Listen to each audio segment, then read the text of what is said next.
আকাশে কিন্তু অনেক মেঘ, তাই জন্য ভাবছি আজকে আমরা কোথাও একটু বেরোবো। তারপর সে আমাকে ছাদে নিয়ে আসে ঘোরার জন্য, কিন্তু আমি তো ছাদে আসবো না, আমি তো বাইরে যাব। তারপর বাইরে তো প্রচুর বৃষ্টি হচ্ছে, ফোন নিলে তো নষ্ট হয়ে যাবে। তারপর সে ফ্রিজের ড্রয়ার থেকে পলিথিন বের করে ওর ভিতর করে সে মোবাইল নিয়ে আমরা এখন গেট লক করে বেরোচ্ছি। আর এইটা হচ্ছে আমাদের বাসার সামনের অবস্থা, জলে পুরো ভর্তি। তবে অনেক জায়গা থেকে আমাদের বাসার সামনে জলটা অনেক কম। আর আমরা বেরোনোর পরে ফোন টোটালি বের করতে পারিনি, মাজা সমান জল দিয়ে আমরা বাইক চালাই এই পর্যন্ত আসছি। আসার পরে যে এখন আমরা শীতে টুকটুক করে কাঁপতেছি।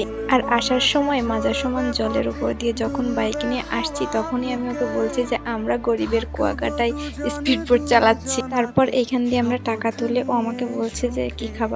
তো আমি ভাবতেছি কি খাওয়া যায় যেইটা খেলে বাসায় কি রান্না করা না লাগে, তাই জন্য ভাবতেছি কি করা যায়। আরো আমরা এখানে ভিজে, পুরো শরীরে ভিজে, জামা কাপড় সব ভিজে।